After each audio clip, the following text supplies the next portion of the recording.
going to talk about why this is really, really useful. First of all, there's this line. This line is basically, if you want your program to go faster, you should probably just use PyPy. I always add this line at the start because I remind myself that PyPy is an option. Now, what is PyPy? If we go to Dmoj again and we try to submit to any problem, I'm just going to choose any problem. And if we try to submit to this problem, if we go to Python, there's Python 2 and Python 3, but you also see something called PyPy. Now, the reason there's PyPy is that sometimes during contest problems, you your program is just too slow, right? Last week we talked about status codes, and one of the status codes is called TLE, time limit exceeded, because you want to make your program as fast as possible, but sometimes it's not. And sometimes it just doesn't get there. What PyPy does is that it trades memory for speed. What that means is that your Python takes a lot more space to run, because what Python does is that it runs it through across multiple different threads to make your program faster.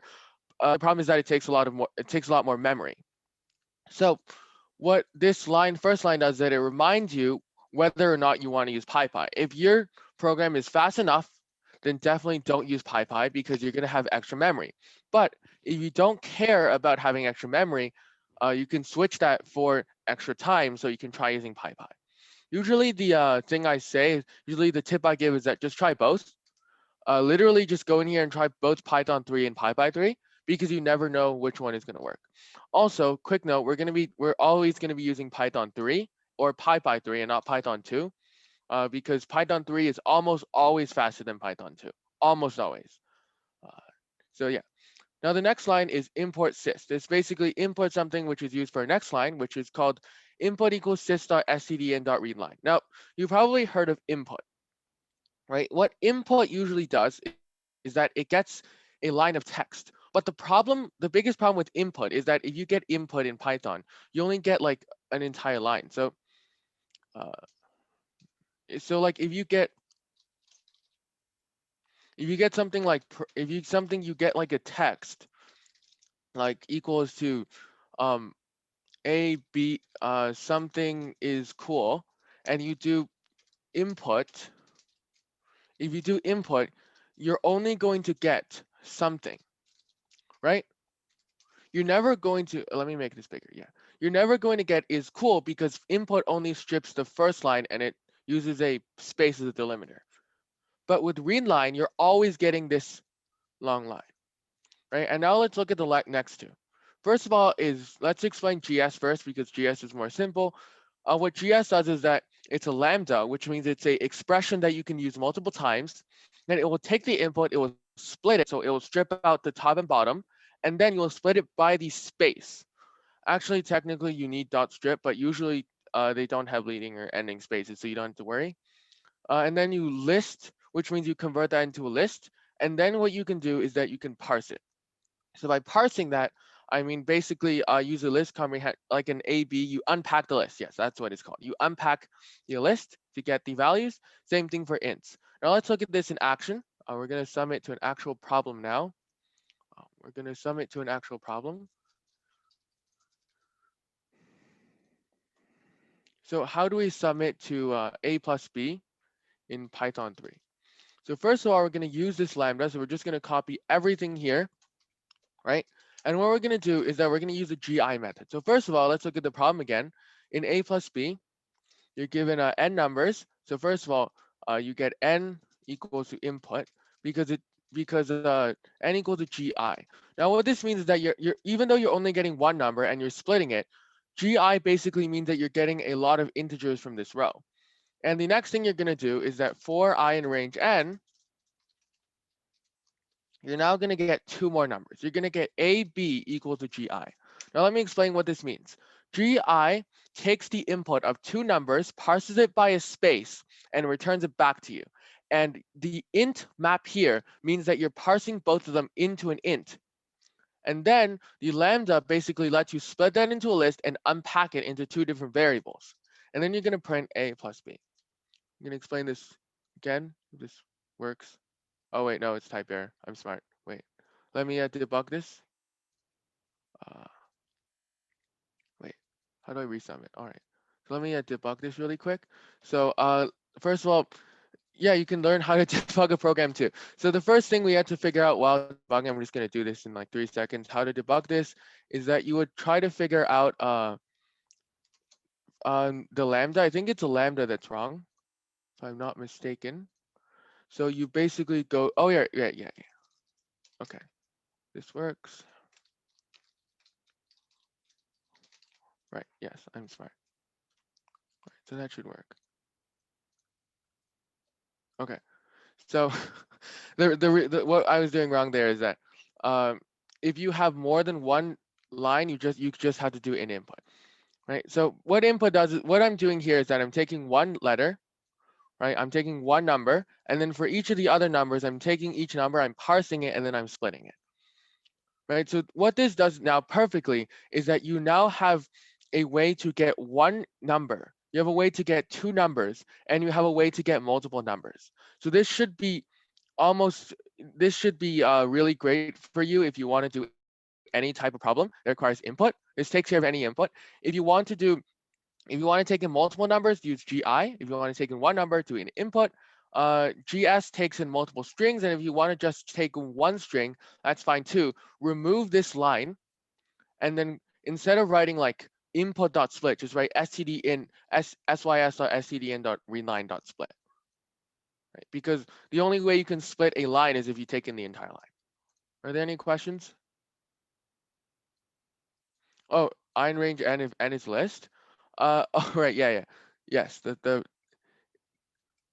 for which one? In the lambdas. The list is technically it is pretty useful because you have to convert it to a list so you can unpack it. Otherwise, I don't think you can unpack it if it's not a list. That's how I've been doing it like the entire time. Because I think without it, it either causes a type error or a yes. I think anyways. That's how it might work. If it works without a list, good for you. But for me, I don't. I think it caused an attribute error when I tried it. And then also you can also submit this in PyPy if you want. Also, all right. So let's move on to this week's lesson on string manipulation. So, so we're going to talk about strings, and strings are really useful because you sometimes you want to access characters, and you want to think of strings as some sort of list because you can access them like index by the same way you would access a list, where you can have say the 0 index would be the first character, and you just like an example written on the slide, you have s dot index, and you access each position like that. And strings in Python are a little bit unique compared to other languages because you can use negative index, say -1 would access the last character of the string, where in most other languages you can't really do that exactly. However, strings you cannot, it's not directly a list, as lists are slightly different, where in strings you can't change, it's immutable, you can't change the letters or the size. So think of string as a limited form of a list, where it's very useful, and you want to use this a lot. Strings are very helpful.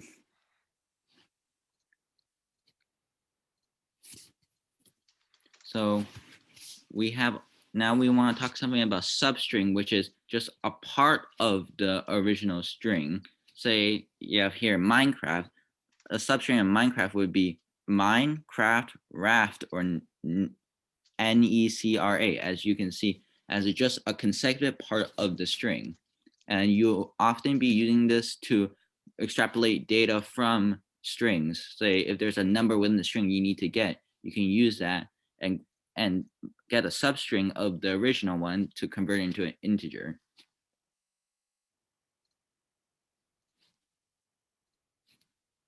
So we want you to say, put in the chat what kind of substrings that the word startle would have. Let me. Okay, for some reason this is. Yes, just. Yeah, I'm seeing some good answers.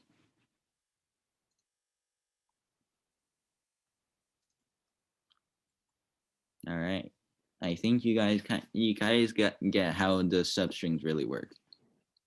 So you can show the different possible answers you could have. So now we want to talk about a specific type of substring called prefix, where it's consecutive starting from the beginning. So if you guys want to know, say like Roblox, what some of the prefix of Roblox would be.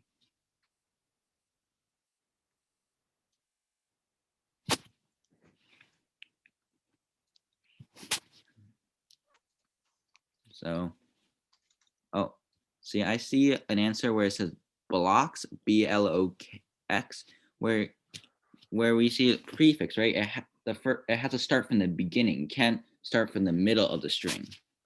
So that wouldn't be a prefix, as someone else pointed out, right? That would be a suffix. So there's the different possible prefixes. So we have these list of answers. Which ones are not prefix of the word imposter? Put your answers in the chat. Oh my god. Wait, oh my god. My mouse sensitivity is going crazy today. Oh my god.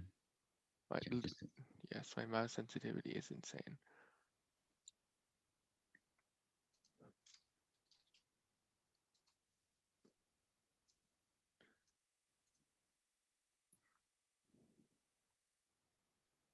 Well, okay, I think we're ready to reveal the answer. Which ones?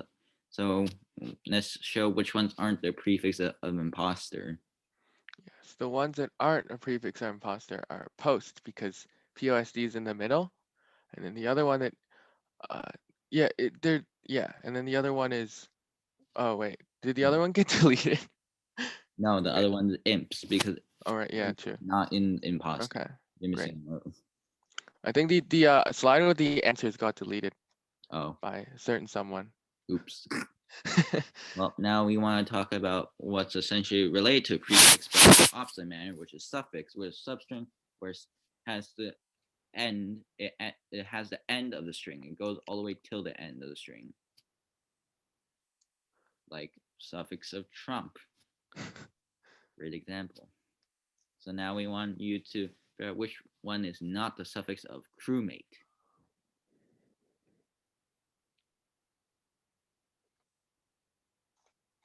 Oh, someone said take a substring without take a substring skipping letters. That's in fact a subsequence. That's not a substring. Yes, you can do that too, but you can't do that with the simple substring because you have to skip letters.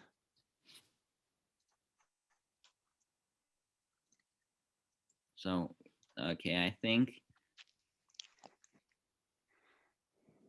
Okay, I think we should reveal the answer, which one's not a suffix of crewmate.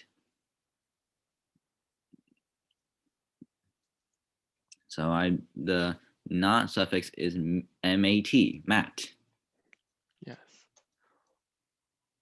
All right. So let's move to some other ways we can deal with strings. One of them is called string concatenation.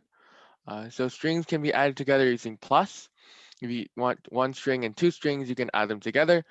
They return a new string with them added together. This is a very basic way of adding strings together, but it's very useful in different problems. Also from before, prefixes and suffixes are useful for two different types of problems.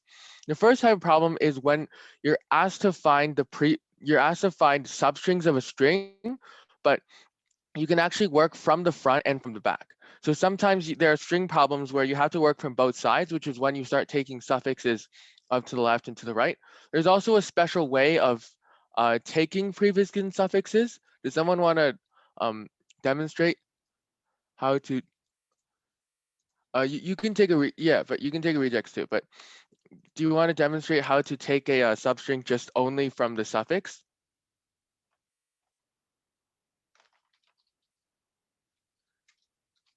So let me just put this in the chat. So this would be how you would take a suffix, right? That would be an example of a suffix. Yeah, you could use indexing, but the point of it, but in Python, you can do something special is that you don't actually have to define the end of the string. If you put nothing at the end of the string, it'll go from the beginning to whatever your end of the string is. This is only for, I don't want to say only for Python because there might be other languages that do it, but usually other languages don't do this because they don't want you to specify the end. They want you to specify the end of the string. What do you mean by that? What I mean is that if you want to access a suffix, let's say I want to say UMP, then what I would do is that I would take the string. So let's say I call the string string, and then I would index it. Remember, we take the index left to right, but instead of saying, one way I can do it is just 2, 4, right? This gives me UMP, but another way I can do is string 2, and then I don't specify 4, and then you just that gets all the way to the end of the suffix. And now we're going to take a look at a type of problem. Oh, -2. Yeah, you can also use -2. The negative and positive indexes work the same way, but the only way you would use a negative index is if the string was reversed. If the string was reversed, you would have to basically take the string, you would negative the number and then take the index of that. You would take the index of that negative value. But usually you can just do string.reverse and do it normally. Yeah, you can do that as well. Yes. So it works the same way, except if it's usually, easier if you just reverse the string and just do it normally. ASCII. So we're gonna take a look at a special type of question that we can solve using the things we just learned about. So let's talk about some basic knowledge. So first of all, each character can be represented as an ASCII value. There's an ASCII chart right here. And ORD is a function that converts from char to int, and char converts from int to char. So here are some Python methods that are important. The conversions in Python are just one of the most important things, and that you just should know off the bat, because if you don't know what conversions are and they give you it in a different form, it's almost impossible to even deal with anything. Or yeah, you can do it to take suffix. Yes, for sure. Yes, good job. So first of all, I want to talk about the definition of a Caesar cipher. You might have learned this last year if you did hacking, but what a Caesar cipher is that it's an encryption technique that you shift letters left and right. So let's say I have FED, I'm going to shift it and become CBA. And what happens is that this was actually formalized by Julius Caesar. And what he did is that he would shift the string to the right by something, and the receiver would shift the string left by the same value. Right, so let's say I had FED, I would decode it into CBA, and then I would encode it back into FED. And that would be how you would usually encode or decode a string using a Caesar cipher. And the question that we want to solve is that how do we write a program to encode and decode a Caesar cipher? Let's first talk about encoding, right? So if we think about encoding a Caesar cipher, let me just go into Paint for like a second to just showcase this. So basically you want to go from A to D. And what that means is that you want to, first of all, calculate how many spaces. So here we know it's 3 spaces.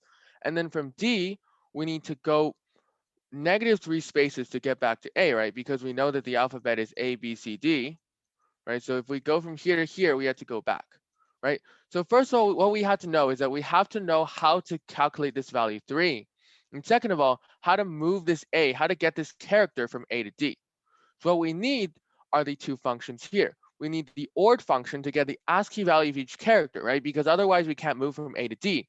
We have to add our shift value to the ASCII value and then use the char function to convert it back. What does that mean? So A, we have to map it to an ASCII value. We take that A, we add 3 to it, and we get 68. And then we're going to, that's how we encode it, and then we take it back to D, right? Because we can't just add 3 to a char, that doesn't work. Strings and chars just can't be added. But we can add a number to another number, and then convert to ASCII, convert back to characters. Let's see, any questions in the chat? Yeah, it's an encryption ring, yes. So let's look at the explanation of an algorithm. So first of all, we need to loop through each character, and let's without loss of generality, let's just assume it's an uppercase character. So we have to bring it to A and then add shift. So what that means is that first of all, we have to find the value, the ASCII value of A. Let's say we're going from A to D. We had to find the ASCII value of A. So we go the OR to A to get that ASCII value. We're going to take D and subtract that to get the encoded value. And then we're going to add but we're going to first out, take the O char and subtract A to get the ASCII. This is the ASCII. Can I annotate? I think I can, yeah. So you get the O char minus old A. This is the ASCII. And then you add shift to get the new value.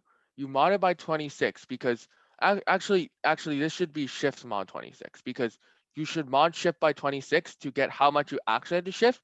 And once you shift it, you add it back by A to get the new value of the character. And it's a similar case for lowercase as well. Right? Any questions? So on the next slide, we're just going to show you what the algorithm is. And again, we're just going to explain it really quickly. You encrypt, again, you're given a text and a number of how much you shift it. You're going to loop each char in text. If you haven't seen this before, what you probably learned for I in text, for I in range text dot length or whatever. Length text. Yes. What am I doing? So I in range line text, but there's another way you can do it. It's just for char in text.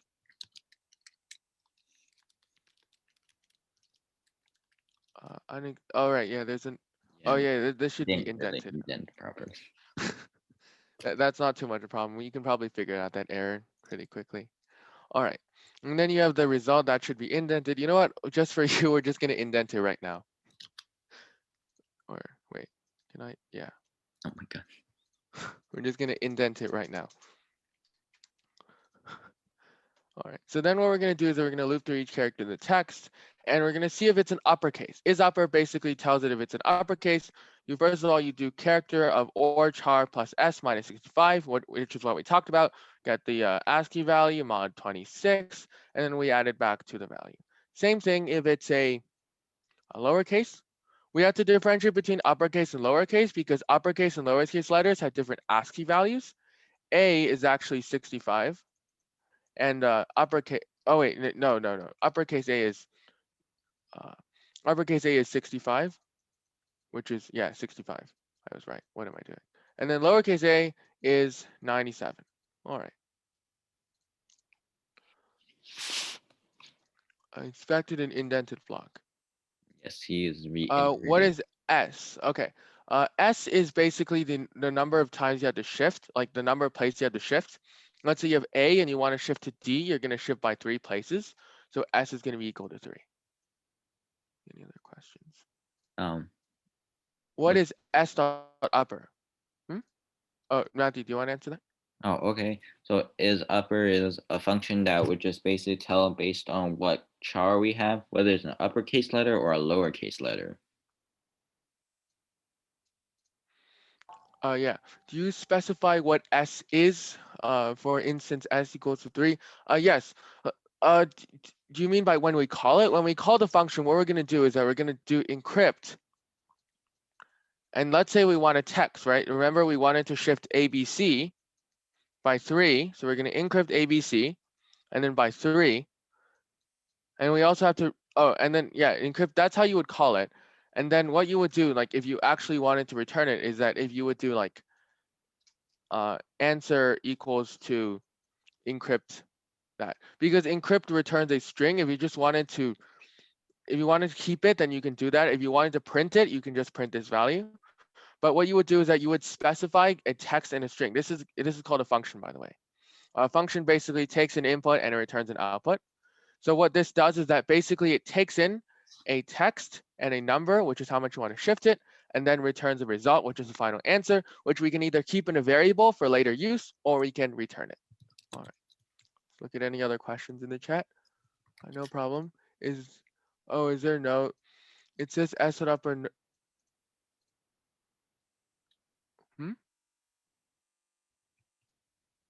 Oh, wait. So is there supposed to be a dot after the S, isn't there? Like as dot upper. Oh, Wait. actually, no. I think in Python it's called I is upper. It's Wait, called wait, wait, wait. Let me. I can check this though. Give me like 1 second. Char is okay. Is upper Python. I just need. yes. I can verify this with you. Yes, this is yeah. This is right. Uh, what it means is that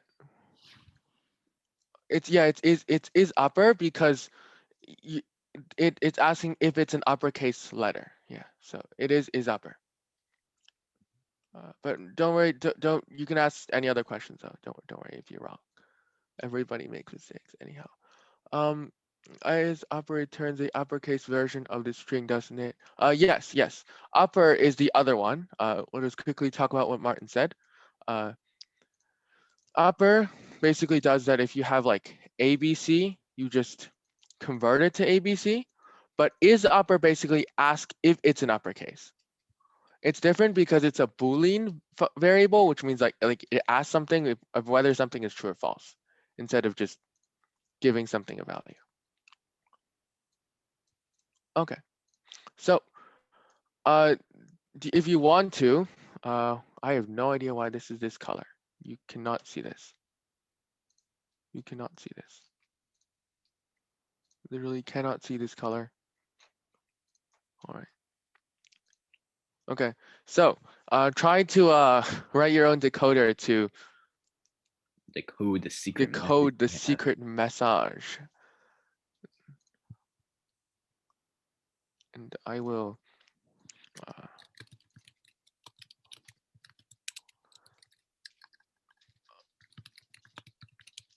if anybody wants the site, if anybody wants the encode, does anybody want the encode? Because I can give a I can post it in the chat if you want. If you want the encoder to work on the decoder. If you need if you need the encoder to work on the decoder, just type it in chat and then I'll post another paste bin. Otherwise, just take 2 or 3 minutes to try to work on decoding the message. The decoder is very similar to the encoder, so. You can't see the screen share anymore. Can you explain that further? Like, is this better? Okay, okay. Wait, oh my God, I just stopped sharing screen. I'm so sorry. I literally just stopped sharing screen. All right. Because I'm trying to, tell me if there's anything else. What time does this meeting end? It should end at 4, I think. Well, it might go a bit over 4 because we started late, but it should go till 4. Should. But maybe a bit over. No problem.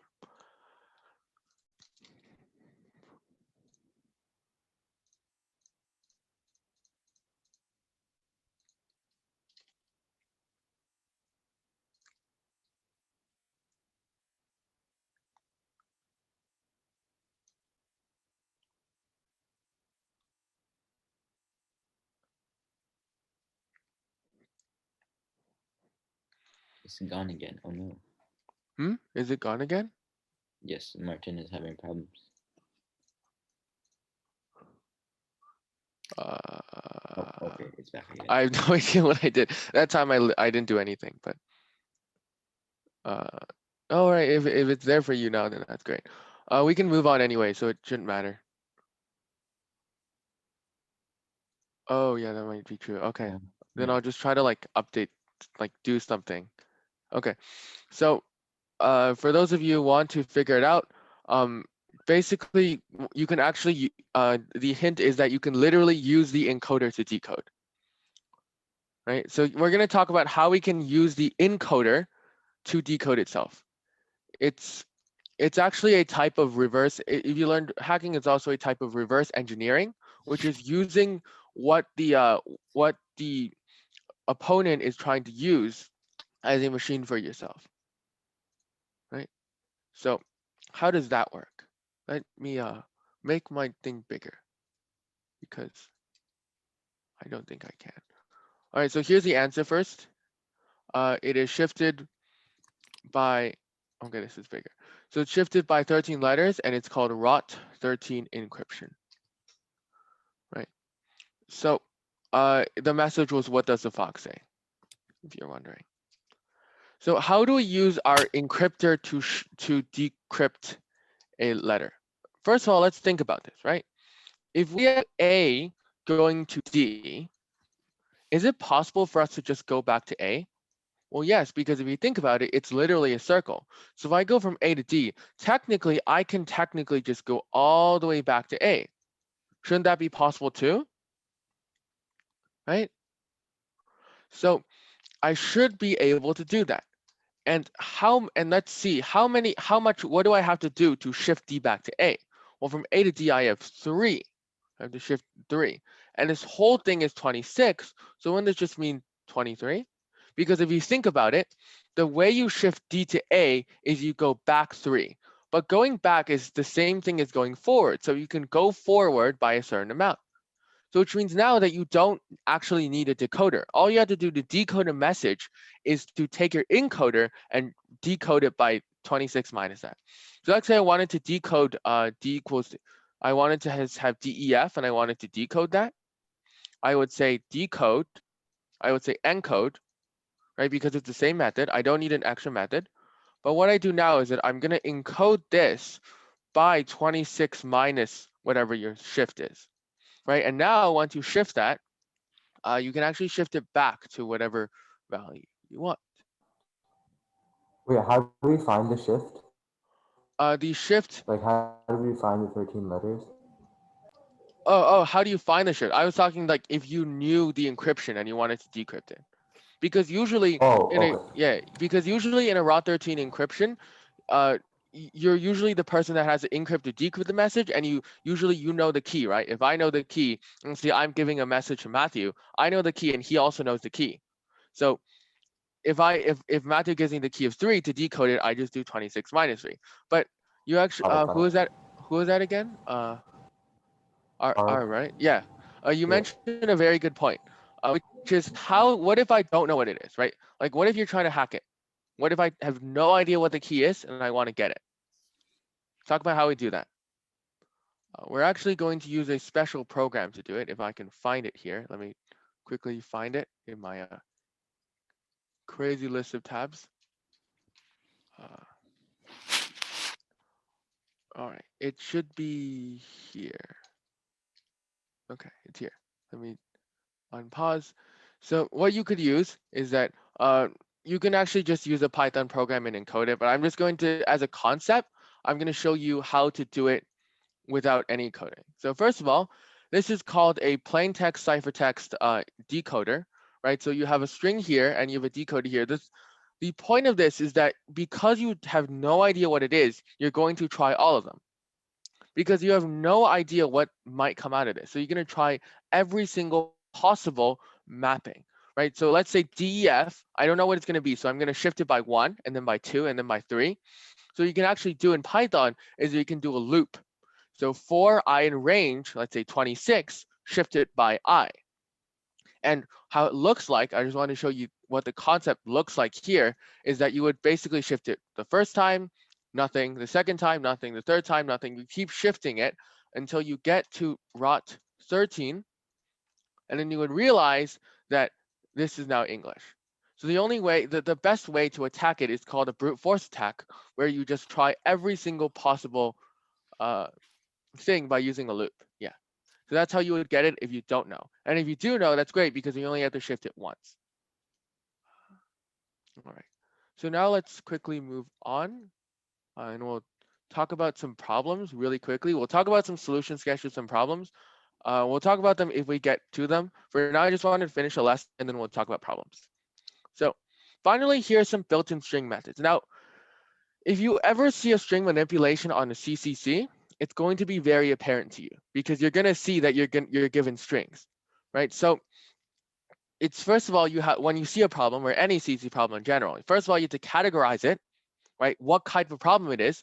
It's usually going to be probably a string manipulation problem if you think it is. And what you're going to do is that you're going to figure out a way to solve it and you're going to solve it. the way you figure it out is that you're going to think of all the string methods you know in your head. You're just going to list them out, and then you're going to figure out which one you need. But first of all, we have to realize which string methods there are before we know which one we can use. Right, so let's look at these. First thing is called string1.split string2. What that does is that it's given a list of substrings and you want to split it. We've actually done this before because in our lambda that we talked about, we can actually split an input into multiple different, we can split into a list of things. And Martin, this is one of the reasons why we do list, why we unpack a list, because if we don't want to unpack it, we can just take a list. And you can do a list implementation as well, but it doesn't take any extra memory to just write down that list, because then we can convert it to a list if we don't want to split it. And what if we don't want to just unpack it?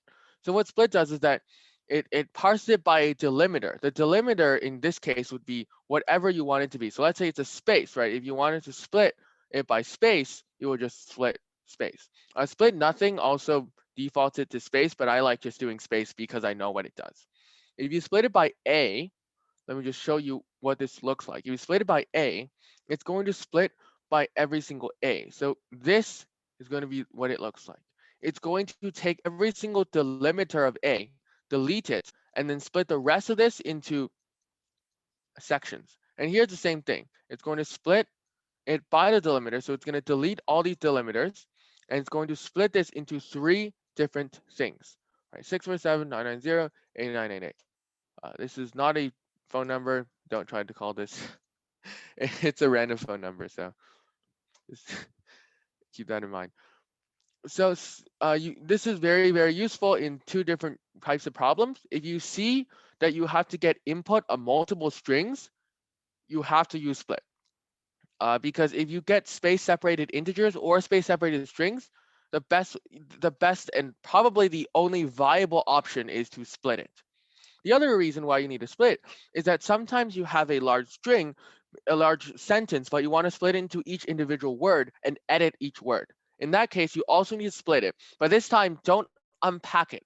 Leave it as a list. So then next time you can access the values of that list. The next one is join. Now, we've been talking a lot about lists and strings, and what you should realize is that a string is a list and a list is a string. These two are nearly interchangeable to each other.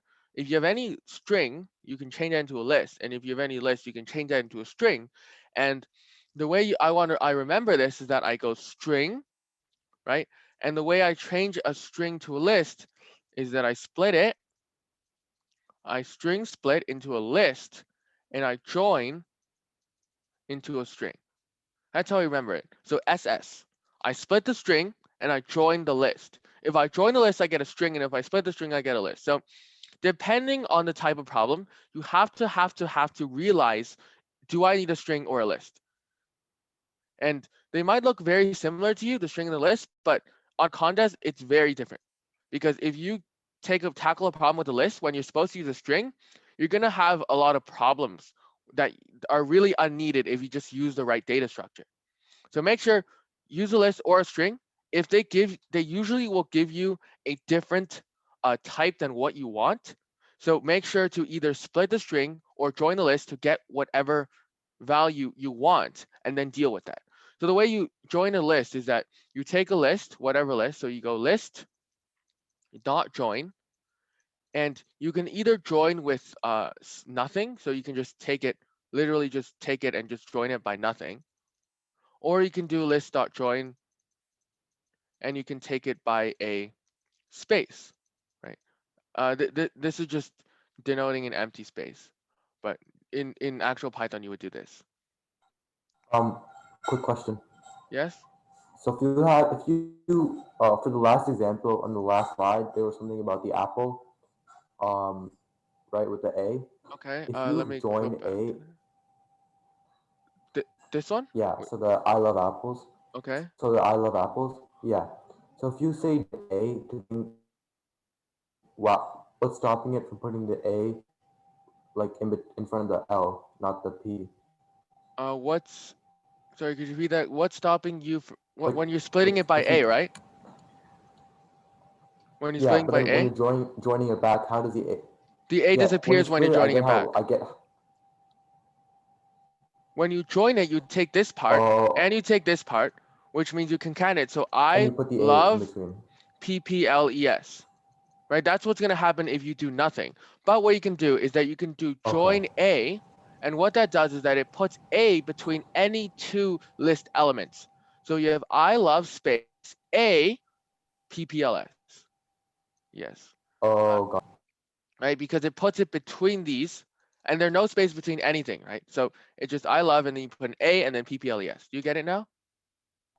Yeah, clear, thanks. Yeah. So that's that. Yeah, Ara brought up another good point that if you split it by A, you can always join it back again by A.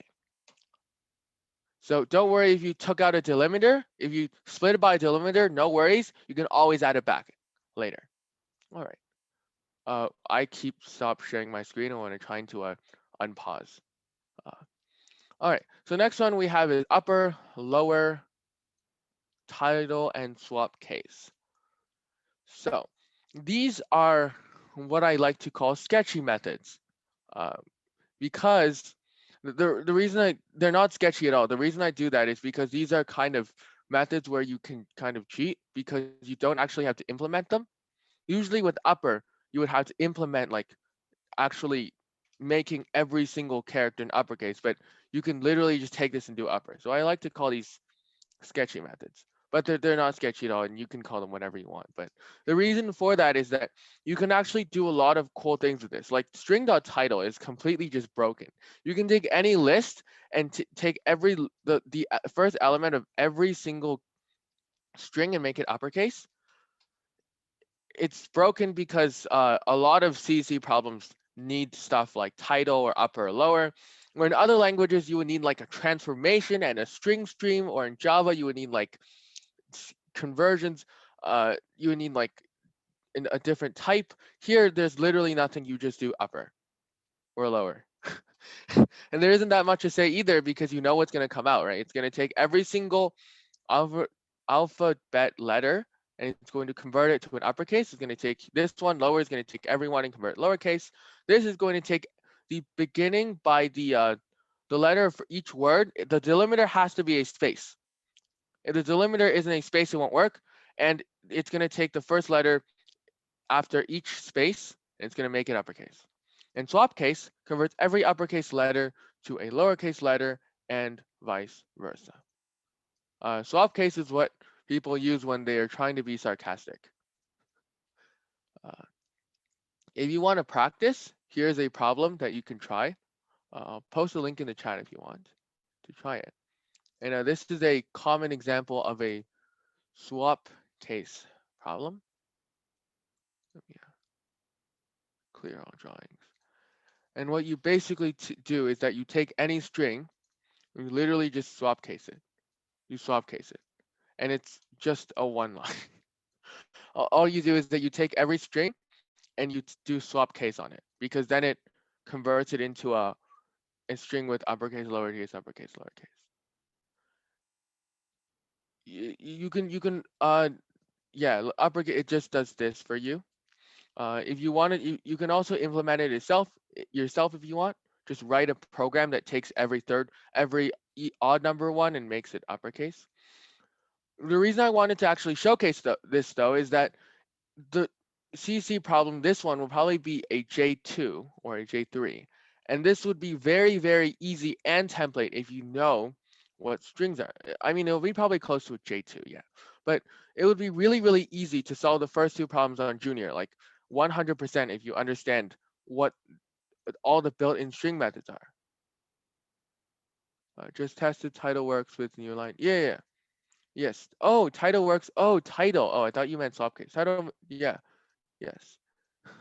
Oh, it works with new line. Cool. Nice. You want to share your solution? Joking. So the next thing is, if you what was I saying? Right. If you understand swap case and you understand these methods, these problems are pretty template. All right. That's all I wanted to say for now. And we'll move on to the last few. String.find basically finds a character in the occurrence of a substring. So if you have bananas and you want to find B, the first occurrence would be 0. And if you want to find A and A, you'd always find the starting value though. It doesn't find the ending. So like A here is 1. You want to find NaN, it's 2. And if it's not found, it's -1. And the useful for the usefulness of this is a lot, because if you want to find any substring in a string, you can find it. And also there's something I just wanted to talk about, which is called the replace remove idiom. Find remove idiom.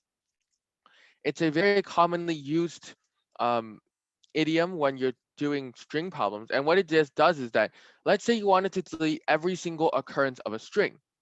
How would you do that? You would find the first occurrence, delete it, find the next occurrence, delete it, find the next occurrence, delete it, until there are no more occurrences. So while there are still occurrences, delete every single occurrence, and that takes one line.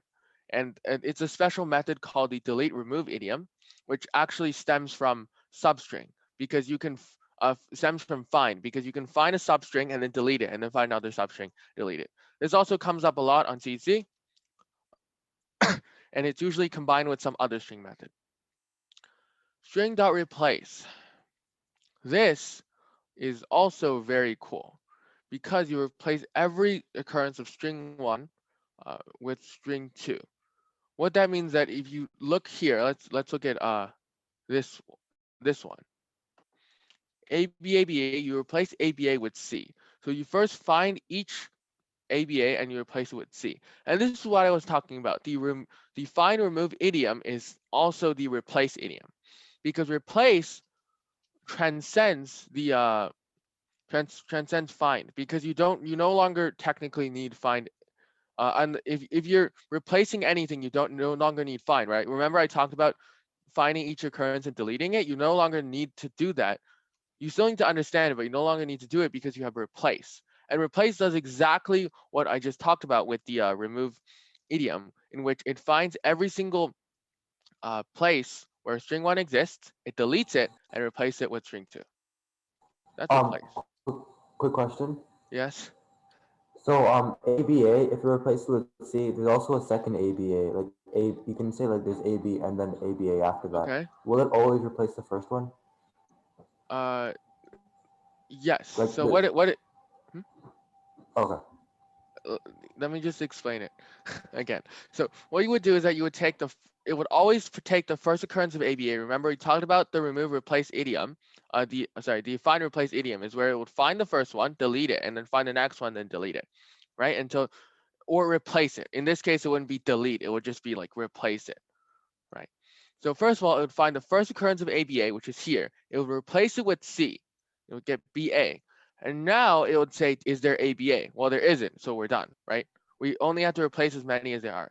But in this case, you would have to, because you would take ABA, you replace it with C, and it would find the next occurrence, which it exists. ABA still exists. There's still occurrence. Delete it, and there's your answer. Got it. Thanks. No problem. So that's how the replace idiom works and how you can understand it. On a contest, you can just use it. It's pretty standard. Last one is strip. There are lots of problems where they give you very weird input, and if you don't strip it, it's almost impossible to understand what the input is given, because sometimes the problem setters are cheeky and they give you stuff like this, or something, whatever, just something like that, where there's stuff at the left and the right. And what you do is that you go to the string and you parse, but for some reason the first thing isn't a letter and the last thing isn't a letter, and you just get confused and you keep debugging, but you can't get it right because the first letter just isn't a letter. So to make sure that there's no garbage here, and that everything it's not a space and everything is a string, you would use strip. It's kind of like a garbage can. It removes all of the spaces at the beginning and the end of the string. So you know that you're dealing with the string that the first letter and the last one is a character. See any in the chat? White spaces, not just spaces. Yes.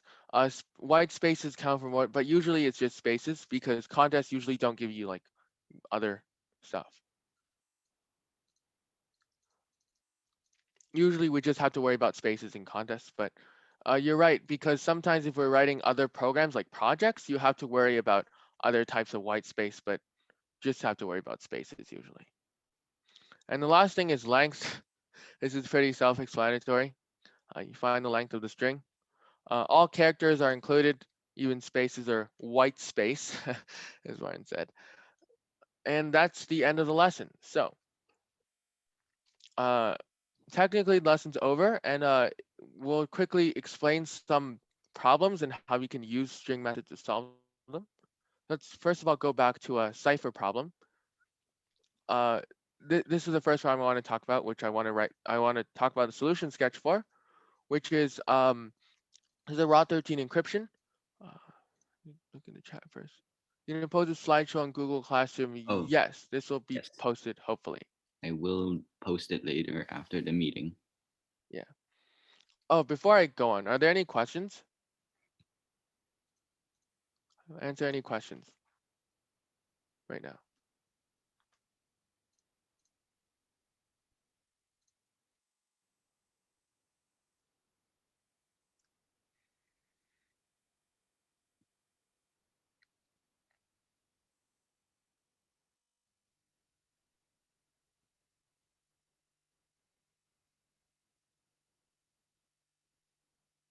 Okay. If there are no other questions, we'll just quickly explain the problems. And then, yeah. So the first one is ROT13 encryption. You're given a string and you want to encrypt it by ROT13. Cipher problems come up a lot on the CCC because it requires a lot of knowledge. Is first of all of shifting, because we talked about that circle and how if we shift by 26, it comes back. That's something that comes up a lot. Another reason that cipher problems come up is because this isn't a CC problem, by the way. This is just an easier question that covers ciphers.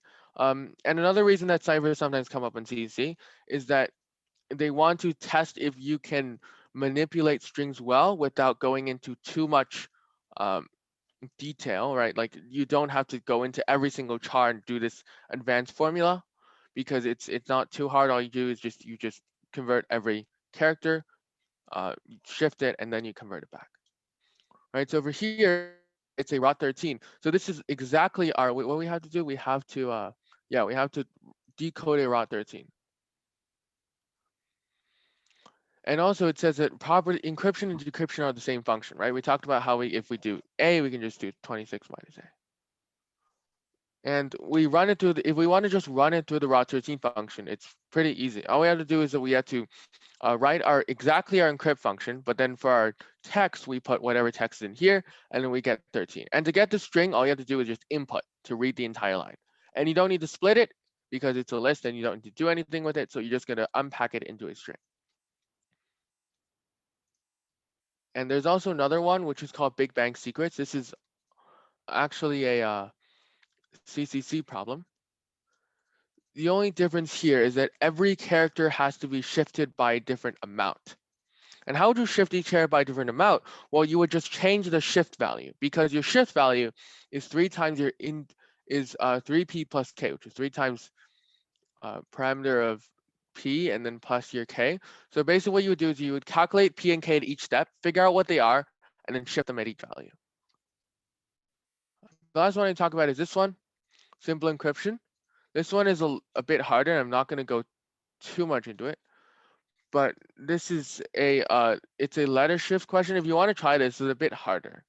But what you do is that it's shifted based on a keyword, and it's a 2D list. So you can basically keep shifting these until you get to a certain value. And what this is kind of like a different type of shift now. It's a different shift because you shift each value by a different value, but it's pretty similar to Big Bang Secrets, where each character is shifted by a different value. And then what you would do is, again, calculate the shift at every individual character and shift every individual character, because you can do it for char and text. Another way you should probably realize is that another way you can do input is to loop is for ID enumerate. So you can enumerate both the index and the value. And that's usually how I loop. That's almost always how I loop, because you can, instead of just getting like the input, the value, like the index, or just getting the character, you can get both the value and the character by just doing enumerate.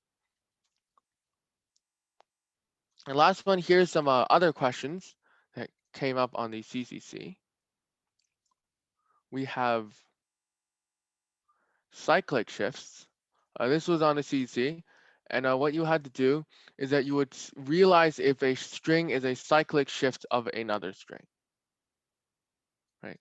So a cyclic shift is the same thing. We talked about how we can shift every character. So we just shift the string until we figure out if it is a cyclic shift. Right. We would just take a string and then just shift it until we find out a string where it exists. The only coordinate case is that you might have like the end of the string, there might be stuff at the end of the string. So what you would do is that you would append it again. So you would do two substrings at once. So when you loop through the string, it would work. Last one is cold compress. This uses a string method that basically you just loop and you just print out each string. You would concatenate to a string. If you print it out, you would have enters. So instead you would just print, you would just take in every single character and add it to a list and add it to a value until you have a different value, and then you would do that. So for example, for this one, it would be 6 because there's 6 7, so 6 7s, right? And then you would have take these 3, you would count how many there are. So there's 6 of these, and you would say 6 dots, you keep counting, and you have 12 T's. Yeah. Most of these string problems that you see on CC can be done with a variety of string methods or shifting. Yeah, that's Yeah, string problems are pretty generally would use these built-in methods plus maybe a few more techniques of your own. yes. You have some observations, but they are pretty self-explanatory. Are there any questions?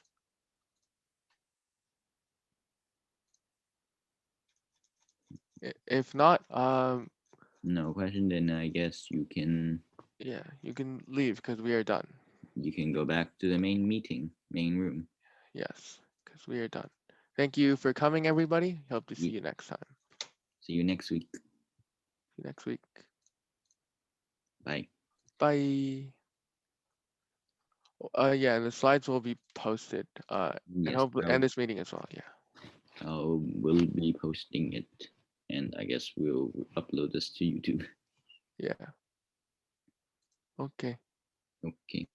Should we stay here?